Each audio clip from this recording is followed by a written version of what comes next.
Hello everyone, hello my dear students. आज की topic है theories of origin of life. इसमें कुछ थ्योरीज हम लोगों को पढ़ना है जो ओरिजिन ऑफ लाइफ के बारे में बताते हैं। सबका थ्योरी का मीनिंग अलग अलग था। एनसीईआरटी में एक इम्पॉर्टेंट क्वेश्चन है हाफ ईयरली या बोर्ड के लिए। चलो इसको धीरे धीरे पढ़ते हैं। सबसे पहले है थ्योरी ऑफ स्पेशल क्रिएशन। ये कौन बताया था? कॉन्वेंशनल रिलीजियस लिटरेचर, मतलब जो धर्मीय प्रवक्ता है, जो पहले तो धर्म के अनुसार ही सब चीज़ चलता थे ना, वो लोगों को क्या कहना था? वो लोगों को कहना था जो ओरिजिन ऑफ लाइफ हुआ है वो गॉड द्वारा हुआ या सुपरनेचुरल कारण की वजह से हुआ। एंड गॉड सुपरनेचुरल कारण, इसकी वजह से अर्थ, लाइट, प्लांट्स, एनिमल सब तैयार हुआ। इसका मतलब ही यही था। इसके बाद देखो थ्री कॉनोटेशन। इसका मतलब है वो लोग थ्री मेन पॉइंट बताया था, है ना। ये जो स्पेशल क्रिएशन जो थ्योरी है, इसका मेन थ्री मतलब इम्पॉर्टेंट वो लोग पॉइंट बताया था। वो पॉइंट क्या क्या है? एक 3 मार्क्स का क्वेश्चन आएगा एनसीईआरटी में। देखो पहला ये लोग बताया था all living organism that we see today they are created as such, मतलब जितने सारे ऑर्गेनिज्म इस वर्ल्ड में अभी है, सारे ऑर्गेनिज्म पहले से ही गॉड या सुपरनेचुरल कारण की वजह से तैयार हुआ। नंबर 2, वो लोग बोला डाइवर्सिटी ऑफ लाइफ, मतलब वेराइटीज ऑफ लाइफ जो तैयार हुआ ऑलवेज सेम है। मतलब ये जब क्रिएशन हुआ ऐसे टाइम पे जो था, प्रेजेंट डे में ऐसे ही है, इन फ्यूचर में भी ऐसे ही रहेगा, कोई परिवर्तन नहीं होगा उसका स्ट्रक्चर में। तो ये चीज़ diversity of life form was always same the time of creation and will remain the same in future also. At second point. Third point क्या बताया था? Earth only 4000 years old. ये थ्री कॉनोटेशन जो है स्पेशल क्रिएशन का है। But ये सब आइडिया तब तक लोगों का बिलीव था जब तक ना चार्ल्स डार्विन नेचुरल सिलेक्शन के बारे में बताए थे बच्चों। क्योंकि 19th सेंचुरी में जब चार्ल्स डार्विन नेचुरल सिलेक्शन के बारे में बताया, तब ये सारे जो थ्री कॉनोटेशन है ये झूठा साबित हो गया। मतलब ये अर्थ अब एप्लीकेबल नहीं हुआ। देखो नेचुरल सिलेक्शन ये बताता है कि लिविंग ऑर्गेनिज्म जो वर्ल्ड में है वो शेयर करते हैं सिमिलरिटीज़ एक दूसरे से। बहुत सारे जगह पे उसका सिमिलरिटी भी होगा, बट बहुत जगह पे वो बहुत अलग अलग भी रहेगा। And millions of years ago अर्थ तैयार हुआ एंड धीरे धीरे slowly gradually sequence wise evaluated होते गया। एक एक ऑर्गेनिज्म जो सिलेक्टेड हुआ नेचुरली वो रह गया वर्ल्ड में, और जो सिलेक्टेड नहीं हुआ नेचर द्वारा वो एग्जिस्ट हो गया वर्ल्ड से। तो ये जो geological history millions of years लेके ग्रेजुअली सीक्वेंस वाइज इवेलुएटेड हुआ, ये सारी चीज़ नेचुरल सिलेक्शन ये चार्ल्स डार्विन बताया था बच्चों।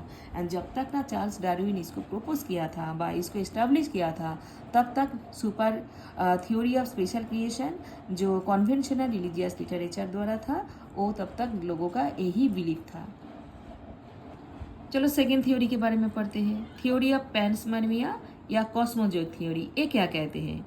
सम साइंटिस्ट का ये बिलीव था जो लाइफ अर्थ में आया वो बाहर का प्लेनेट से आया, आउटर स्पेस से, मतलब हमारे अर्थ के बाहर से और कोई प्लेनेट से। जब कि हमारे अर्थ में जब स्पोर्स आया, क्या स्पोर्स कैसे आया? मेटेरोराइट से। जो मेटेरोराइट्स, देखो ये एक इम्पॉर्टेंट टर्मिनोलॉजी है। तो जब बाहर का प्लेनेट से हमारे अर्थ में मेटेरोराइट्स जब गिर चुका है, तो मेटेरोराइट्स कोई स्पोर्स लेके आया है एंड वो स्पोर्स से ही धीरे धीरे इवॉल्व हुआ present day formation. Present day formation में जो लाइफ फॉर्मेशन हुआ, ये मेटेरोराइट स्पोर्स से प्रोडक्शन हुआ। तो क्योंकि बाहर का प्लेनेट से जो मेटेरोराइट्स आया एंड उसका स्पोर से हमारे अर्थ का लाइफ स्टार्ट हुआ, तो इसलिए वो लोग जो थ्योरी बताया था वो थ्योरी का नाम ही हो गया पैंसपर्मिया या कॉस्मोजोइक थ्योरी। नेक्स्ट थ्योरी है थ्योरी ऑफ स्पॉन्टेनियस जनरेशन। इसका मतलब क्या था? देखो कुछ साइंटिस्ट ये लोग बिलीव करता था कि लिविंग ऑर्गेनिज्म जो अभी तैयार हुआ है dead and decaying matter, straw, mud, यहाँ से प्रोड्यूस हुआ है। Dead and decaying straw, mud से, ध्यान से रखना। तो डेड थिंग से, चढ़ा हुआ वस्तु से लाइफ फॉर्मेशन हुआ, ये लोगों का यही कहना था। बट ये अपोज कौन किया था? Louis Pasteur.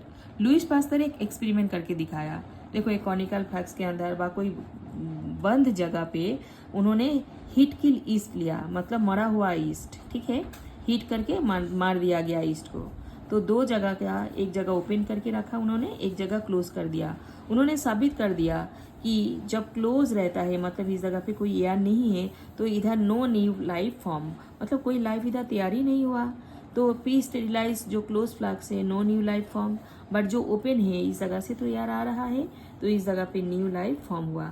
उन्होंने ये साबित कर दिया कि लाइफ फॉर्म होगा डेड एंड डिकॉइंग से, बट एयर का जरूरत है। Without air, without oxygen it is not possible. And Louis Pasteur concluded किया था कि life can arises only from pre existing life. Pre existing से लाइफ से ही लाइफ आता है। अब लास्ट थ्योरी है थ्योरी ऑफ केमिकल इवोल्यूशन। ये प्रोपोज किया था Oparin and Haldane. Oparin Russian scientist and Haldane England का साइंटिस्ट, ये दोनों प्रोपोज किया था। ये जो ऑर्गेनिक मॉलिक्यूल फॉर्मेशन सबसे पहले हुआ अर्थ में, बट ये हुआ है इनऑर्गेनिक कॉन्स्टिट्यूएंट से।